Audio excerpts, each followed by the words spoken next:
happy and healthy. This is a series aimed at providing older adults with resources on health, fitness, finances, and other services. Happy and healthy. Welcome to another edition of Happy and Healthy, a series where older adults and their families can learn a lot about the resources available to them.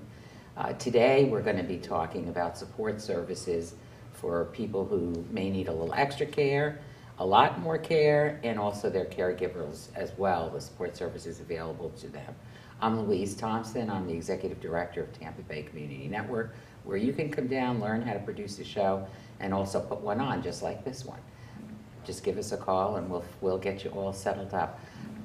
With us today, very fortunately, Michelle Ingram, who's the Supervisor of Human Resources at the Hillsborough County Aging Services. Welcome, Michelle. Thank you so much for having me. Thank you for being here. Mary Kaplan, who's a licensed social worker and who provides mental health services to givers. And also Arthur Mosley, welcome to you, owner and director of Griswold Home Care in Tampa, right in Tampa. So why don't we first talk a little bit about your different affiliations or backgrounds. Michelle, want to talk about aging services and what you guys do down there? Absolutely. Aging Services provides an array of services for people that are 60 and older and for caregivers or for those that are caring for people that are 60 and older. So we have services ranging from respite in the facility to in-home services. And then we also provide socialization and activities for those that live in the community that might not be quite 60 or they are turning 60 but would just like some socialization and some interaction with other seniors. We have senior centers that they can attend, and they're provided with different activities varying on the areas. And then also they're provided with a meal. So if they want to also come for a nutritious meal or learn about nutrition, then we also have the nutrition sites that can provide a nutritious meal, activities, and also education and some wellness as well. We want to hear more about the detail of that in a minute. Absolutely. Mary, tell us about your background. Okay, I have been working in the field of aging and health care for about 38 years now, and I am now... That sounds like it's really aged. Yes, I am now the person I used to teach about when I taught courses on aging, and I did teach. I retired 2 years ago from the university, and I was in the School of Aging Studies at USF.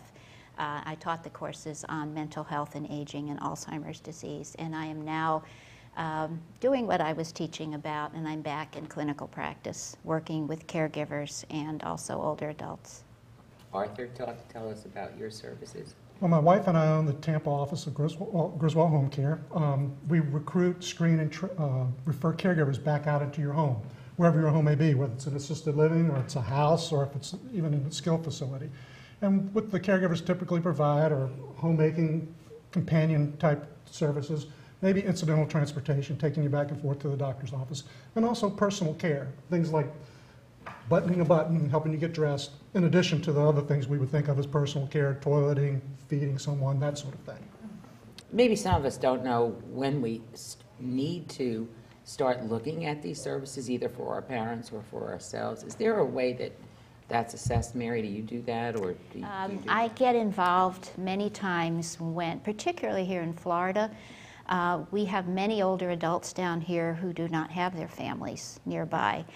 And oftentimes the first awareness that there is a need comes from not a family member, but a neighbor or someone who comes in contact with them and sees that they require extra help.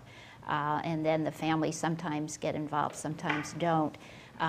But oftentimes the families may not be able to come in to provide the services, and then oftentimes I'm called in to do an assessment. I do the cognitive and behavioral and functional assessments in the home, and then from there, we look at other services, particularly the aging services and also the home care services. Do you do And assessments too? Ours is very similar to what happens with Mary's situation, where families will come to us, and usually that time is because they're in need of the services. So there's It's gone past, can we make a choice right now? exactly, I can see and that. there are situations where the family member might not be the person that's actually going to be caring for their loved one, but their brother, their sister might be the person that's going to care for them, or they're going to find out, they found out today that mom is going to be moving from Maryland, so now I've got to make sure that I have all the provisions for her to take care of her, but I work full-time, so what do I do then with mom or dad because I'm working full-time? So they will call the county, and depending on what it is that they need, we usually will assess, because a lot of times what happens is they'll say, well, I need some help with my mom and dad, but they don't know what that help is. It's fabulous that the county would provide these kinds of services. You're talking about a family member generally coming to the county That's to ask correct. you about these things. You talk about sometimes it's a neighbor's come or something, and then you have to do an assessment. What are the kinds of issues that you look for? What would we need to know about me or my mom or somebody that would cause us to say, hey, we need you to look at them? Well, first of all, I always do my assessments in the person's home, or if the person is living in a senior adult residential area, I go there, because how they function at home may be different than how they function in another environment. And so I want to see how they function in the environment that they're in. I look for things like the condition of the environment, the cleanliness, whether there are medications that maybe aren't being taken or they don't know. I ask them questions, why are you taking this medication? I do testing. There's cognitive testing that I do to determine whether or not they can understand what it takes to get by and do their daily routines. And oftentimes the family members at this point will be on board and want me to do more, but oftentimes family members are in denial. And they don't feel the person is as bad as they are. Some of that has to do with fear. Fear that the person is progressing to a point where they're no longer independent, and what's this going to do to me as the caregiver? What's this going to do to my life? So when I do work with caregivers, I do a lot of what the caregiving role means to them. Are they prepared to be a caregiver? Do they want to be a caregiver? And are they in denial? Arthur, at the point that you start seeing them, people, is the family is bringing you in generally, or the person themselves, or they've already been assessed?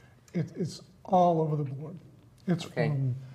from social services calling, somebody like Mary calling, a geriatric care manager. It could be referral sources from hospital care managers. Or it could be family members. Sometimes it's a spouse. Sometimes it's the actual client. They're calling up going, I need some additional assistance. It really is all over the board. Before we progress too much further, I really would encourage us to think prior to the crisis stage. It's really the purpose, one of the purposes of this particular program. Yes. Is we need to think about it a lot sooner. And Mary hit on a couple of the questions. Are you prepared to be a caregiver? I would talk to some of the family members when we're doing proactive conversations, seminars out in the public. It's where do you want to live when you have challenges with cooking, or maybe don't want to cook anymore? Some of us get to the point where we just don't want to do that. Oh, I did that 20 years ago. Come on. Transportation. Okay. Things like walk through that, because one of the things that will come up, we may spend a lot of money in our 50s and 60s to renovate our home, but if we haven't thought what it's going to be like when we're in our 70s and 80s, we might not be able to age gracefully in place in that home after we spent $20,000, $30,000, $50,000 taking care of our home because we didn't make it the entranceways wide enough for the different things we may need, from wheelchairs to having extra people helping us and walking beside us and things like that. So I would challenge us to think about this a lot sooner than that. In our 50s and 60s, and even sooner if we... You know, I would hope that, all of us could do that, but none of us, I think, are in the place of thinking ahead that we really are going to be less, or infirm, less capable as we are today. Don't you think that it's hard to project out and see that? I think that's correct, and I think that's one of the reasons why we wind up seeing some of the customers or some of the clients that we do through the county is because unexpected things happen. And in cases where caregiving is concerned, sometimes the caregivers don't know they're going to become caregivers until that day or that month. So it's great to plan, and I agree 100%, but there's times where the planning, unfortunately, it's life, and that's the way that it is. So that's the wonderful thing, too, I think, with our community resources and even with the county, is that we're able to provide those services for those unexpected times. Or, like you said, if you're planning, part of the planning is staying healthy. You know, the nutrition piece, the activities, keeping your mind and your body active, because we understand that that's part of, you want to age gracefully. And sometimes we plan for these things. We plan to keep ourselves healthy, but then unexpected things happen. We fall, we trip, we're in car accidents. So it's very Life difficult. happens, Exactly, as they say. exactly. Boy, there's another four-letter word that they use for that. I think it's on bumper stickers, or it used to be in any event. But anyway, you're right. So now suddenly you need care. But I think a lot of people are under the misperception that Medicare or something will take care of all of this for us, which it does not. Correct. Can you talk about what benefits people have or don't, or they shouldn't expect to have? Because you're saying planning. Planning means you have to go buy long-term care insurance, which most of us don't buy. And you know, when we think about it, when we're 50, which now they want $1,000 a month for it, or because you're too close to the age, right? It's 50 might not be a bad time for yeah. long-term care insurance. When you, really. yeah, that might yes. not be too bad. 50 actually that's when you should do it, by 50. By They're saying, 50, yeah, because then around it's 50. cheaper per month. Absolutely. But this yeah. can cost you a lot of money, long-term care, for yourself or for other people. So the benefits of, you get into benefits when people come to see you, correct? The first thing people need, all of us need to understand, is that our health benefits, whether it's Medicare or supplementals, they do not cover day in, day out, and I don't quite like the phrase, but custodial care. So when it comes to sitting with someone, staying around long enough to cook a meal, or just even to take you back and forth to the doctor's office, as we talked about, that's not covered by any of our health insurances. When you read in your pamphlet, oh, I'm going to have a home health aide, what they're getting to is that whether it's part A or B, whether or not, you pretty much have either got to be admitted to the hospital for a few days and have some event transpiring, or your physician needs to be able to have something, some event, maybe you've fallen and sprained your shoulder or something like that, but some event, maybe you've learned you've got diabetes, and he or she can now write a script to send home health insurance type stuff to your house. And what they're going to have is a nurse that will come and do certain procedures or certain tests, and maybe physical therapy. And as long as physical therapy or a nurse is there, and that's usually 30 to 60 days, as long as they're there, they may be able to incorporate a home health aide. But that home health aide is coming to give you a bath. And as long as they're there, then they're cleaning up and doing some light housekeeping that's really related to having given you the bath. It's cleaning up the bathroom, or if you're bedbound or whatever, it's cleaning up your linens from there. It is not cooking your meals, etc. So really, it boils down to it's out-of-pocket type expense. If you have thought enough ahead of time, long-term care insurance, that's a good one. If you haven't and you run your assets down to a certain level, then you have the Medicaid programs and the programs that the county and the state have for us. Sometimes you can use a reverse mortgage to bring funds out of your house to help pay for the different things. But that's sort of the real quick overview of where you get the funds for it. It's basically out of your own pocket. Michelle, does the county, do you have to be a certain income level to have those services available? Not for all the services. Well, the income really only comes to play for the daycare program. Right now, for the nutrition program and for even our activities, there's no cost. You just find a senior center that's close to you. So I could go for lunch myself, right? Absolutely, Okay. although you look a little young to be enrolled. Oh, Now, for thank the, you for so the much. lunch program, you do But need to I'm be very 60. well vested at this time, but okay. For the lunch program, you do need to be 60 years of age or older, and that's for the nutrition program. Now, any of our seniors, though, what we find sometimes is that they might not necessarily be interested in enrolling for the nutrition program, but they want to come to the senior center, so they might bring their own healthy lunch, a sandwich, crackers, some chips, some fruit, and then they can have lunch with their friends. So if they want to come and play pinochle at the senior center and they want to bring their own lunch, then they don't have to be part of the program. The program is there for seniors that might not be able to cook a nice healthy meal, a nice warm meal on a daily basis. So we try to provide at least a nutritious meal once a day. And then we also try to educate people on healthy eating and what's appropriate, what's not. And we have nurses there at the senior center that can provide educational presentations and talk about social issues and health issues. So it also helps them with the education piece. So whether they're cognitively able to understand, we take each person in accordance with where they are. And we try to educate them so that it's not just a one-time process, it's a long-term process. We continue to assist them and educate them as they age gracefully, as we say. Have you dealt with people who are, Mary, the caregiver who, maybe they're making use of some of these services, but they still have the overall responsibility for their parent? Well, how do you help them deal with it? Because it isn't easy. It isn't easy, and it's not necessarily what we found, and the research actually supports this. It's not necessarily the amount of care that they're responsible for. It's how they perceive the burden of care. We've even looked at the different cultures and the different ethnic groups and how they perceive caregiving. For instance, the African American caregiver is much less stressed than some of the other caregiving populations. That phrase, it takes a village. It depends on, how much support you have, if you have family support, if you have, other types of support. The burden is somewhat lessened. But we also look at, and one of the things that I do is I do an assessment of the caregiver. And we've also found that there are even distinct types of personalities that make caregiving a little bit more difficult. A person that has a more rigid personality, who is not flexible, oftentimes, particularly caring for somebody who has a dementia, perceives it's much more stress. They perceive much more burden. So it's really an individual situation, and also whether or not the person has chosen to be the caregiver or whether they've been chosen by their family to be the caregiver. That makes a big difference. That's the big piece right there. You typically get, if you get a number of siblings, it's usually if there's an unmarried daughter who lives nearby, that she becomes, whether she elects to or not, she is the caregiver. And that may be okay with her, but I do a caregiving training program where we look at feelings of caregiving, and a lot of caregivers have a tremendous amount of guilt because they feel they should be providing the care, but they can't. We have now women who are in the workplace.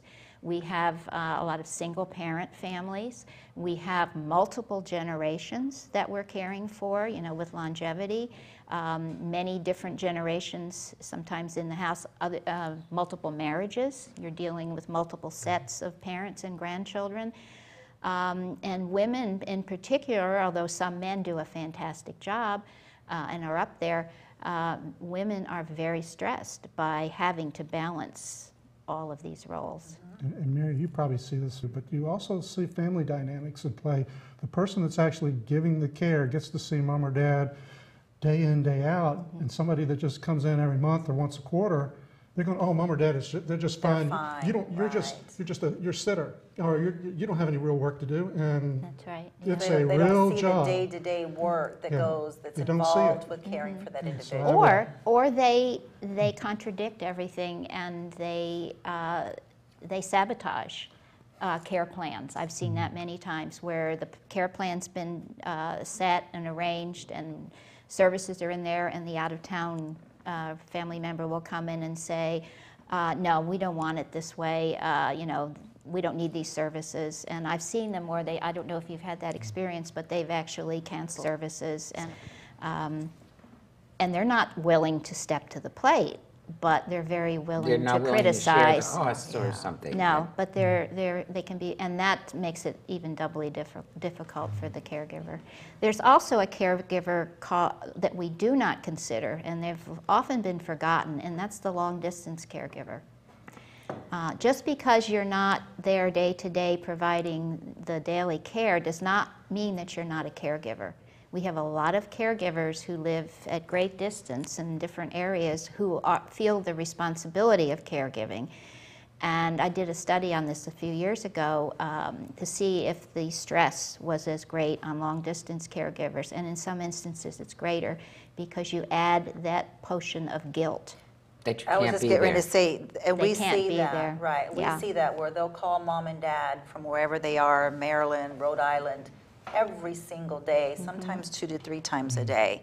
And that's why this program and the opportunities and the services that are offered in the community are so important for caregivers because they need the support. And that's one of the wonderful things too about the county is that we do provide the support. We provide support group meetings for caregivers, and there's no cost for the support group meetings. If you wanted to find out information about some of the resources that are available to them, because sometimes, like you said, they don't know what they need. So they're coming and they're just completely at a loss because they're so frustrated and they're so stressed.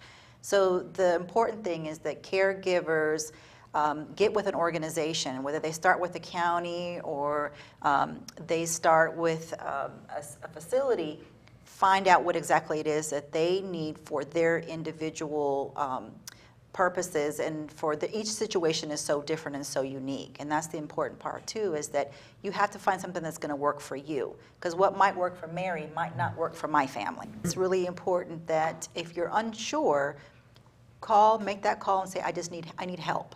Yeah, I need when- help. When you were talking about people feeling responsible from a distance, and you're talking about people calling in all the time, we actually have programs here, don't we, that are nonprofit programs, like Seniors in Service or one of those, do that where they actually call check in on people. They actually take a list. So we have Yes. that support service right here where Yeah.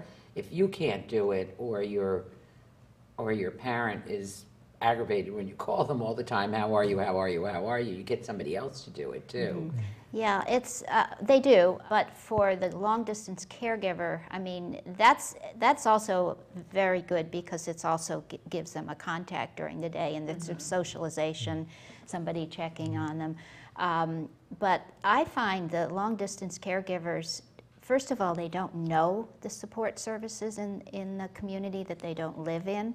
So they don't know where to find anything. They don't live Unless there. they call the county department. Unless they know to call the county. To call the county Yeah. and find out. They have to their find own out county, about it. Right. And then also they find they may come in on a weekend. There's nobody they can talk to. You know, those agencies are closed for the most part.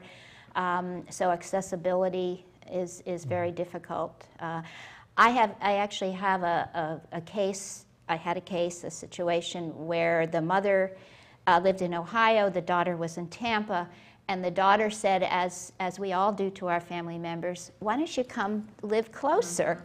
And she kept saying this to her mother every time her mother would come down to visit. You know, it would be so nice if you were closer, I could take care of you, I could help you. Well, lo and behold, one day her mother shows up on her doorstep, had sold her home in Ohio, and here I am. She is. The daughter freaked out, and I actually was doing therapy with the mother because the daughter distanced herself from the mother because she became so fearful that she was going to be totally responsible now for her mother, who had arthritis, but other than that, she was capable. So what we did was the daughter stopped calling the mother. She refused to let her see the grandchildren. I worked for over a She almost period got of angry months. about it, She in was other words. angry, but she was scared. And the mother, finally, I helped the mother establish her own independence. We got her an apartment. I got her in art classes. I got her in the synagogue. And I said, let your daughter be for a while. Just leave her alone, you know, and make your own life. And sure enough, she made friends. She got a social life, won the art prize for the Life Enrichment Center. Nice. For the art show. And all of a sudden, the daughter starts calling, because she saw that the mother was not going to be, you know, interfering burden. as much with her. I don't know how you Yeah. turn or reframe a caregiver into feeling like they can handle it. I mean, obviously it's almost like it's a reframing. It is. You have to see what's involved in the care is the the first step. You know, do they actually know what am I dealing with? Educate them. The next step is to look and see what support services they have, whether that be family, whether that be in the county, you know, the home health, and then set your boundaries, because the caregivers that I work with, they are having problems with the boundary issues. It's overwhelming, the anger, the frustration. I think you also get angry that you think you're going to lose your parent too. You have to be, that's a little bit of pre-grief, realizing that, you know, my parent is vulnerable, who I expect my parent never to be vulnerable. Right. They're that strong Right, person and that they're mortal. raised me and was always there for me. Yeah. What do you mean this is going to get reversed? We only have a couple of minutes left, so I'm going to just ask if you you want to make sure that either you want to repeat something or it's something new that you want to make sure the viewers are very aware of as we start closing the program down. So Arthur, is there something you want to make sure that viewers, either the caregiver or the person who may be needing care, understands? Maybe how they pick a home health agency even, I don't know. Well, from that perspective, I think you'll read a whole lot of different things. You can go on different websites and everybody else will have their, but I'll boil it down to 4 things when it comes to an agency. How well do they know their caregivers? How well do they know you? How much time do they spend with the client trying to figure out what your issues and what your challenges are? Then it is how well do you match those 2 things together? Because at the end of the day, if mom really didn't want any help, but if she gets the right person, the next thing you know, that's it. That's the last. You know, they want more hours and they want everything taken care of, and they don't want to see you. And the last one is how much do you spend day in, day out, staying on top of things. So that's those 4 things which you might look for there. That's really helpful, and they're giving me the signal that I've got to end this show. We're probably going to have to do another one. I appreciate all the help you've provided. I hope you all stay into the Happy and Healthy series. It's a very good series for caregivers and for people who are aging. Thank you for tuning in. We'll see you next time, and come and visit us at Tampa Bay Community Network. Thank you.